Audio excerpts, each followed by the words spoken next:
Sain tasain yang artinya halo Rebahaners dimanapun kalian berada, bagaimana kabarnya? Kembali lagi bersama saya John Still in the House. Sebuah film berjudul The Accountant tahun 2016 akan menceritakan tentang seseorang yang mengidap sebuah penyakit langka. Namun di balik kekurangannya itu, bocah ini atau orang ini memiliki segudang kelebihan dibanding orang normal pada umumnya. Wah, seru nih Bang John. Ya sudah, langsung saja pasang handsfree, simetriskan pusar bahan, kencangkan celana dalam. Selamat menonton dan cekicrot.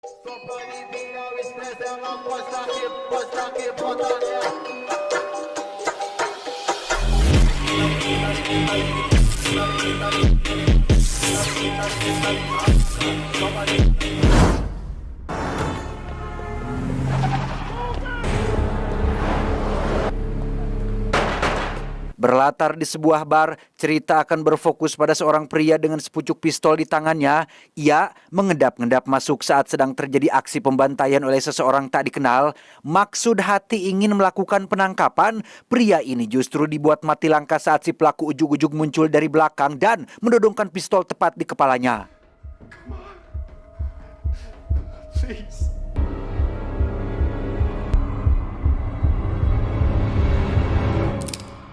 Flashback ke belasan tahun silam, cerita diawali dengan memperlihatkan seorang bocah kecil bernama Chris dan adiknya yang bernama Braxton, di mana Chris ini didiagnosa mengalami Asperger Syndrome atau sebuah kondisi perkembangan syaraf sensorik yang tidak konvensional.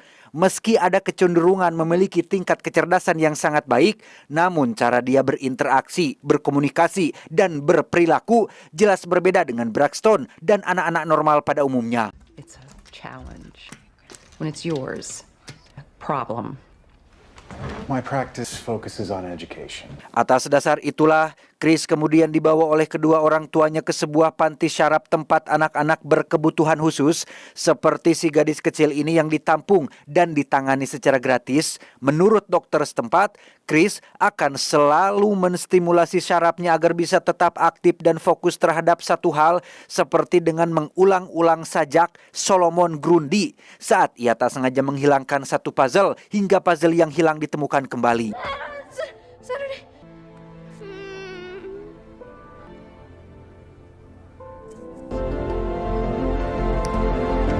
Disinilah Chris sekarang, sebuah tempat usaha di bidang jasa konsultasi keuangan bernama Triple Z Accounting, di mana dengan kemampuannya dalam menguasai ilmu matematika dan akuntansi, Chris menjelma menjadi seorang akuntan handal yang siap membantu para pengusaha menengah ke bawah, seperti sepasang pengrajin manik-manik yang berterima kasih atas layanan yang telah Chris berikan. Well, make it 300 square feet. The company truck. Beralih ke Departemen Keuangan Amerika Serikat, kita akan diperkenalkan pada seorang direktur divisi penegakan hukum bernama King dan seorang mantan analis kepolisian bernama Medina yang kini melamar posisi serupa pada departemen tersebut. Sempat ingin pergi karena King menyinggung masa lalunya yang kelam, padahal King hanya ingin memastikan kesiapan Medina menghadapi teka-teki kasus yang akan mereka tangani saat ini.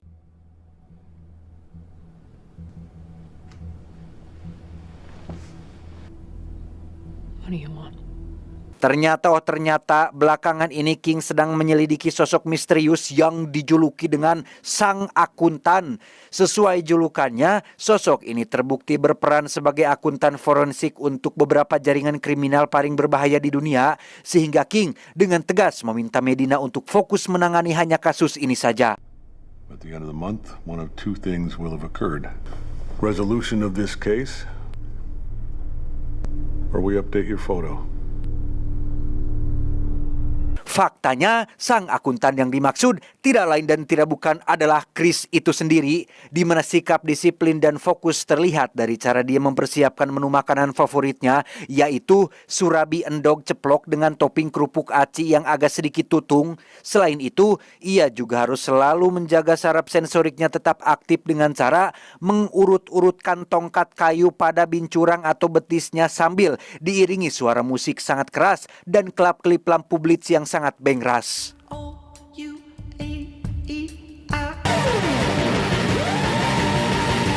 Sambil ngadekul, Chris kembali teringat pada kedua orang tuanya dulu di mana perbedaan pendapat dalam merawatnya telah mengakibatkan mereka bercerai. Sang ibu ingin Chris dirawat di panti asuhan khusus agar mentalnya tetap stabil. Namun sang ayah yang merupakan seorang perwira tentara berkomitmen untuk menciptakan ketangguhan fisik dan mental kedua putranya dengan metode yang ia miliki.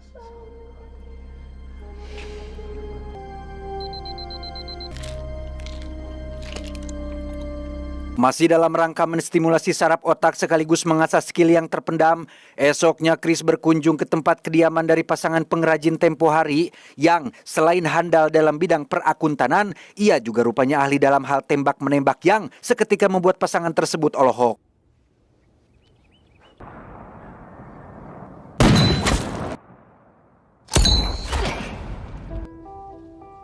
Holy shit. Selesai dari sana, Chris pulang ke sebuah ruko yang sekilas tampak seperti ruko murahan pada umumnya.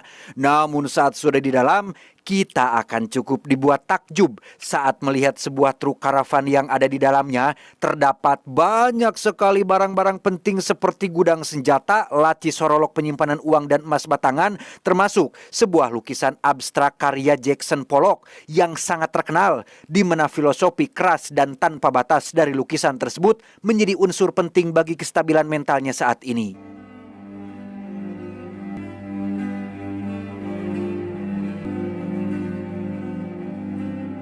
Dan lagi, Chris kembali teringat pada masa-masa ketika dulu ia sempat mendekam di penjara militer super ketat. Di sana, ia sangat dekat dengan seorang napi bernama Prancis yang dipenjara akibat kasus penggelapan uang senilai ratusan juta dolar. Sehingga banyak sekali inspirasi yang Chris dapatkan darinya. Bahkan bisa dibilang dari sinilah sejarah awal Chris menggeluti profesi akuntan forensik, di mana Prancis menyarankan agar Chris fokus pada angka dan kebenaran finansial klien saja, tanpa melihat mereka dari sisi moralitasnya. Simeon Ivankov, 79 Primorsky Boulevard, Odessa. Sedikit informasi yang perlu kita tahu di sini adalah disiplin militer yang diterapkan sang ayah sejak kecil telah membentuk Chris sebagai seorang prajurit multitalenta. Namun kisahnya di militer tak berlangsung lama karena sebuah insiden yang menewaskan sang ayah saat melayat ibunya Chris yang meninggal. Di mana kejadian itu telah menyebabkan Chris masuk penjara atas tuduhan penganiayaan dan pelanggaran kode etik. Good night, son. Good night, Francis.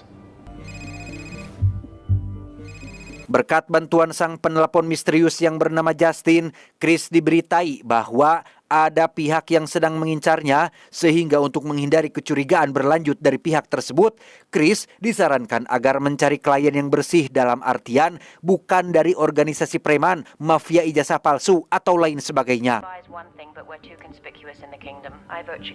Why? There's an uptick in online chatter. Klien yang Justin maksud di sini adalah Living Robotics, sebuah perusahaan teknologi mutakhir yang bergerak dalam pengembangan peralatan robotik, di mana saat ini administrasi keuangan perusahaannya sedang kacau dan terindikasi ada pihak yang telah menggelapkan saham mereka. Go to work, Dreamboat. Sebagai langkah awal, Chris mengadakan pertemuan tertutup dengan staf inti dari Living Robotics, yaitu sang manajer bernama Rita dan bendaharanya yaitu Eddie, yang diduga sebagai pelaku selama 15 tahun menjabat sebagai bendahara. Selesai dengan mereka berdua, Chris menemui sang direktur bernama Lamar. Ini bebangusnya yang lewat sebuah obrolan singkat itulah Chris menyampaikan bahwa dia akan mulai bekerja esok hari. Whatever you need to do your job, you let me know. I'll start in the morning. Beralih ke kantor Departemen Keuangan saat Medina mulai menyelidiki beberapa nama yang digunakan sang akuntan setiap kali menjalankan pekerjaannya, ia menemukan fakta menarik tentang sosok sang akuntan ini, yaitu selalu menggunakan nama-nama besar yang merupakan nama ilmuwan matematikawan dunia.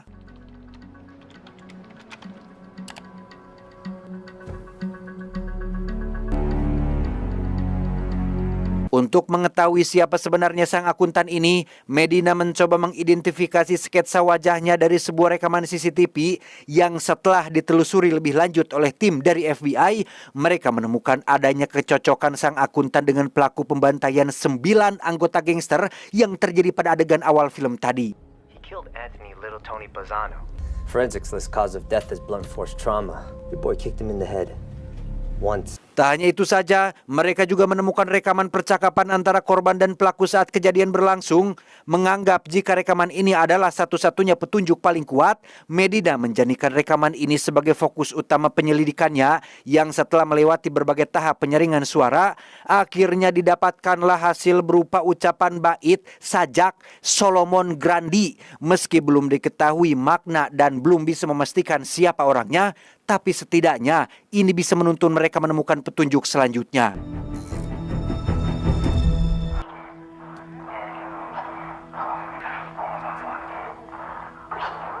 Esoknya, Chris terlihat sudah berada di ruangan meeting perusahaan Leaping Robotic di mana akuntan internal yang bernama Dena nampak sangat kelelahan akibat saking rumit dan pajuliwetnya alur keuangan pada perusahaan ini. Selesai jam istirahat dan sempat ngobrol-ngobrol sambil sarapan, Chris kembali ke ruang meeting untuk memulai pekerjaannya.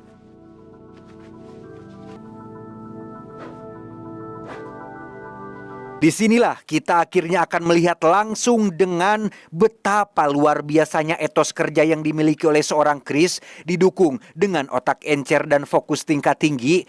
Ia mampu mereka puluhan bahkan ratusan buku jurnal perusahaan selama periode 15 tahun terakhir dan berhasil menyelesaikannya hanya dalam waktu 1 malam saja.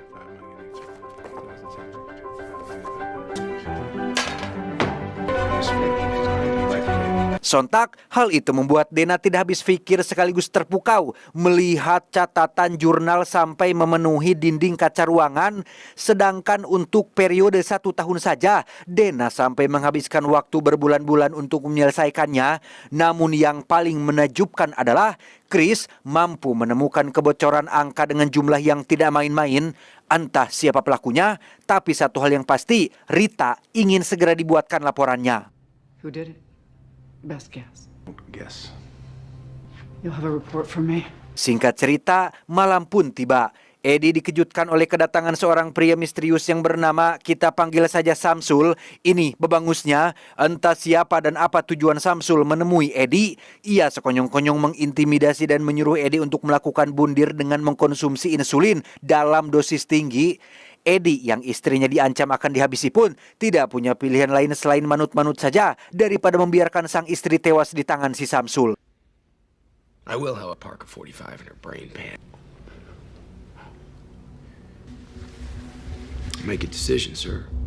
Keesokan paginya di ruangan meeting, Chris tiba-tiba dikejutkan dengan keputusan Lamar yang meminta petugas untuk menghapus semua catatan jurnalnya. Tak hanya itu saja, Lamar juga menyerahkan bayaran Chris dan memintanya untuk berhenti bekerja. Dengan fakta bahwa Eddie sang bendahara sudah tewas semalam, Lamar menganggap jika Chris tidak perlu lagi melakukan penyelidikan di perusahaannya. As far as I'm concerned, whatever he did is forgiven. Please, let me finish, please. Sontak keputusan Lamar ini menimbulkan pertanyaan besar bagi Dena, begitu pula dengan Chris yang nampak kecewa karena tiba-tiba dipaksa berhenti di tengah jalan, di mana Chris ini paling tidak suka jika pekerjaannya belum diselesaikan sampai tuntas sehingga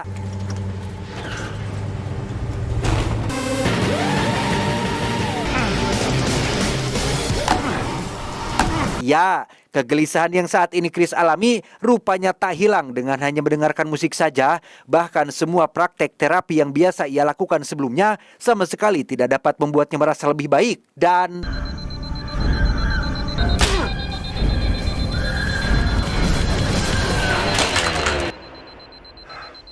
alhasil, Chris memutuskan pergi ke tempat si pengrajin untuk mengasah skill menembaknya. Selesai menyiapkan 3 melon untuk dijadikan target menembak, ia kembali teringat saat sang ayah membawanya pergi bertugas ke Indonesia, di mana beliau tak hanya membimbing Chris dan Braxton secara mental, tetapi juga melatih fisik mereka agar menjadi pribadi yang tangguh.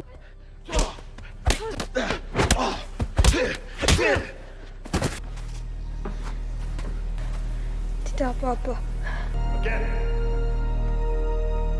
Di saat yang bersamaan di dalam rumah si pengrajin, mereka kedatangan 2 pria asing yang ternyata Samsul utus untuk menghabisi si Chris. Sama seperti yang dialami mendiang Eddie tempo hari, mereka sekonyong-konyong mengintimidasi si ibu untuk memancing Chris masuk ke dalam rumahnya, tetapi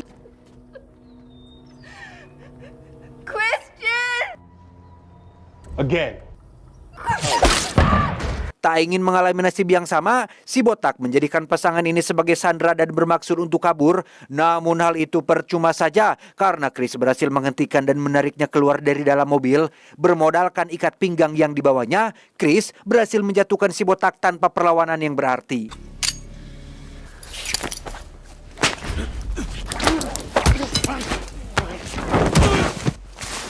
Di detik-detik sakaratul maut itulah Chris mendesak si botak untuk buka mulut tentang orang yang mengirimnya.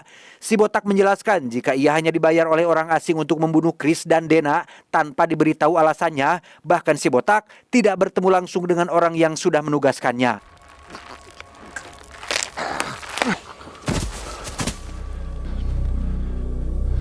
Dengan cepat Chris tancap gas menuju apartemen untuk menyelamatkan Dana.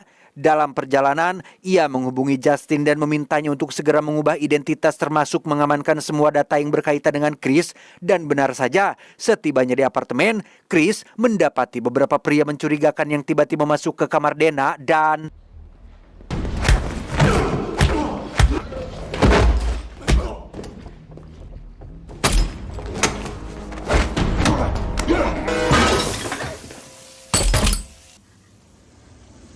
Selesai dengan para penjahat, Chris membawa Dana ke ruko miliknya untuk mengambil beberapa barang seperti pistol dan segepok uang. Di mana rasa penasaran memaksa Dana untuk menyelinap ke dalam truk dan melihat langsung semua isi yang ada di sana.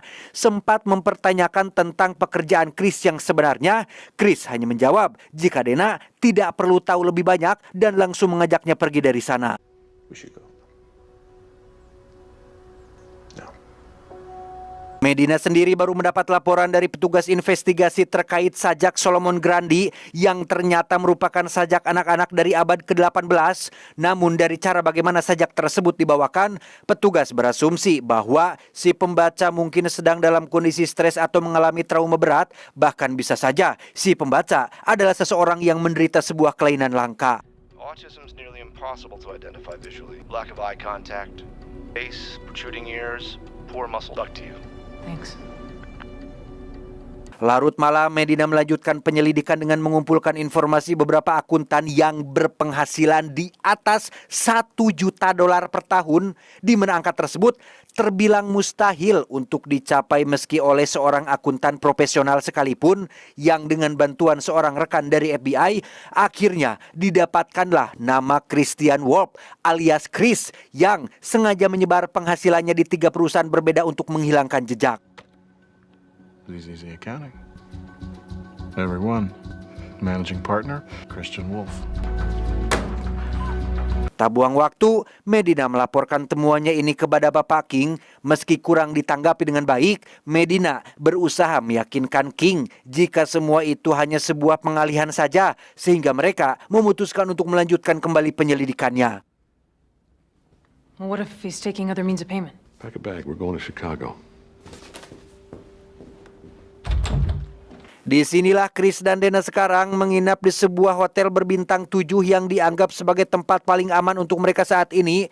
Setelah saling bercerita tentang latar belakang dan pengalaman masing-masing, Chris baru sadar dengan Rita sang manajer yang mungkin saja ikut terlibat dan menjadi incaran para pejabat, sehingga ia memutuskan untuk pergi memastikannya.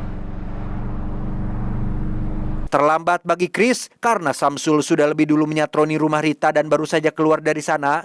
Samsul yang sadar jika dirinya sedang dibuntuti pun berhasil kabur dan mengelabui Chris dengan beberapa tembakan yang dilayangkan dan menemukan Rita yang sudah terkapar tak bernyawa.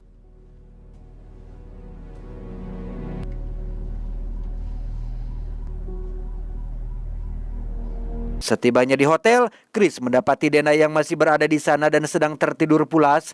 Tak ingin melibatkan orang lain dalam pekerjaannya, Chris menulis sepucuk surat untuk Dana baca saat dirinya sudah bangun dan pergi meninggalkannya sendirian di hotel ini.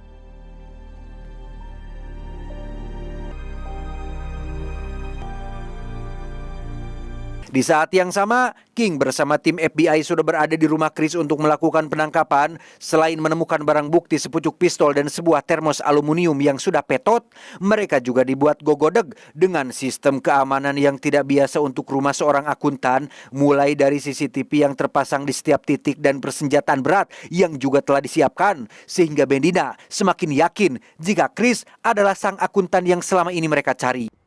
My best to Michelle. I will. Sementara tim disuruh pergi untuk membuatkan laporannya, King dan Medina akan berjaga di sini sampai Chris sang tuan rumah pulang, yang pada momen inilah akhirnya King menceritakan tentang semua hal yang berkaitan dengan sang akuntan. Oh, you tell me, Medina. Men kill each other for any... 10 tahun lalu, lebih tepatnya saat kejadian di dalam bar, pria yang ditodong pistol ternyata adalah si King itu sendiri. Ia sempat akan dijadikan korban ke-10 yang dihabisi sang akuntan setelah 9 gangster sebelumnya. Namun karena mungkin ada rencana lain, sang akuntan membiarkannya tetap hidup. Why he let me live, I didn't know. Hal itu pun terjawab ketika King sempat berniat pensiun dari posisinya sebagai agen keuangan, di mana pada saat itu Justin menghubunginya atas perintah dari Chris untuk melakukan kerjasama. Dan sejak King sukses menangani berbagai kasus yang Chris bocorkan kepadanya, reputasinya pun naik drastis hingga King diangkat menjadi direktur utama Departemen Keuangan. Tak hanya itu saja kejutannya, rupanya King juga pernah bertemu langsung dengan Francis, sang maestro akuntan para gangster, di mana pada saat itu Francis sempat dijadikan informan untuk mengungkap rahasia para gangster yang pernah jadi kliennya. Namun sayang, perlindungan pemerintah tidak berlaku setelah Prancis dibebaskan, sehingga He had Francis in a couple hours. Tortured to death.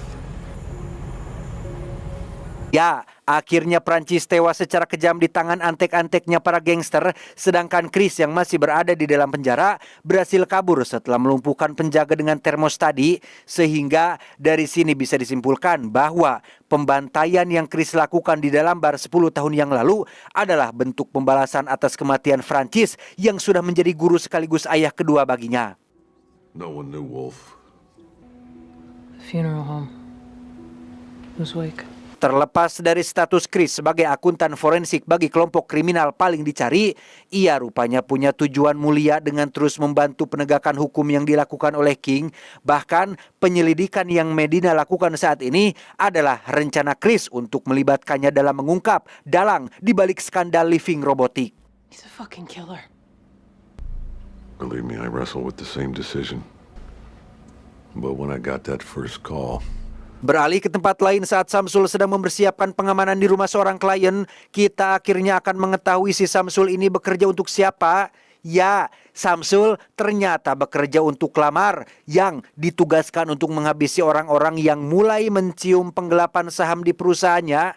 Seperti yang sudah menimpa Eddie dan Rita, bahkan saat ini Lamar menargetkan Chris karena sudah ikut campur terlalu jauh dan tiba-tiba...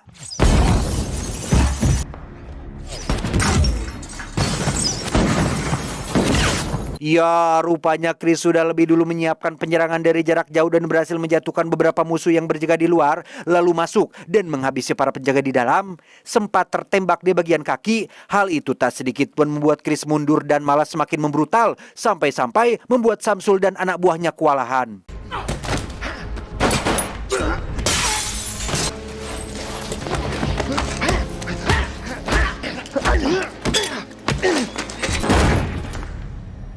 Saat sedang melihat CCTV itulah, Samsul tak sengaja mendengar sajak Solomon Grundy yang biasa Chris ucapkan untuk menjaga mentalnya tetap fokus, sehingga Samsul yang penasaran pun nekat menghabisi rekannya sendiri demi bisa bertemu dengan si target secara langsung. Stand down! Fuck off.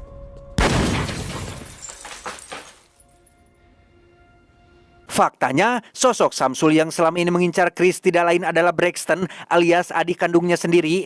Bukannya menjadi pribadi yang lebih baik setelah belasan tahun tidak bertemu, Braxton justru mengabdikan sisa hidupnya menjadi seorang pembunuh bayaran kejam tanpa memikirkan sisi moral dan kemanusiaan. I need to finish. You're gonna give me an answer. Why would you and Pop go to that funeral? Sempat terjadi drama keluarga saat Braxton menyalahkan Chris soal kematian sang ayah. Hal itu tak berlangsung lama setelah Chris menjelaskan apa yang sebenarnya terjadi.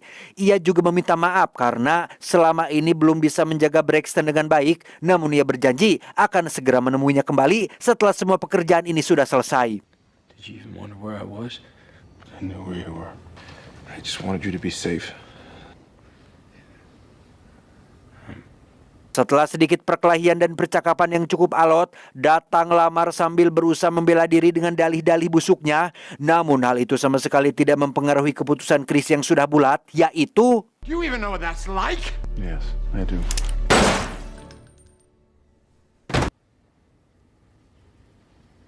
Esoknya, Medina dan pihak FBI langsung mengadakan acara konferensi pers terkait kasus yang berhasil mereka tangani. Medina menjelaskan jika keberhasilannya dalam mengungkap skandal living robotik tidak lepas berkat bimbingan King, sang atasan, termasuk peran penting dari dua sosok misterius yaitu Chris dan Justin. He was just like our other two. He was a happy baby. Now he rarely speaks. It's like... Lantas, siapakah sosok Justin yang selama ini selalu membantu Chris? Ya, ternyata ia adalah sosok gadis kecil yang merupakan anak dari pengelola panti syaraf di awal film, di mana berkat donasi yang disumbangkan oleh Chris, Justin dengan segala keterbatasannya menjelma sebagai sosok paling penting di balik perjuangan Chris selama ini, yang dengan bermodalkan aplikasi penterjemah digital dan perangkat komputer canggih, Justin akan terus mengawal perjalanan Chris sampai tuntas. I'll say they're generous. That. But that woman. Hello, Dreamboat. Shall we chat? Di saat yang sama, Dana mendapat paket sebuah lukisan poster Dogs Playing Poker, yaitu jenis permainan judi yang dulu sempat disukainya. Namun ternyata lukisan itu hanya sampul dari sesuatu yang justru jauh lebih berharga, di mana Chris sengaja menghadiahkan lukisan Pollock ini sebagai kenang-kenangan untuk Dana.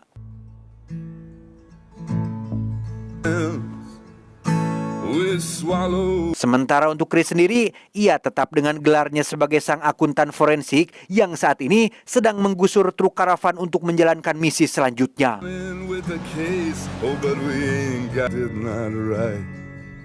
Tamat, ending yang sangat menjeniuskan.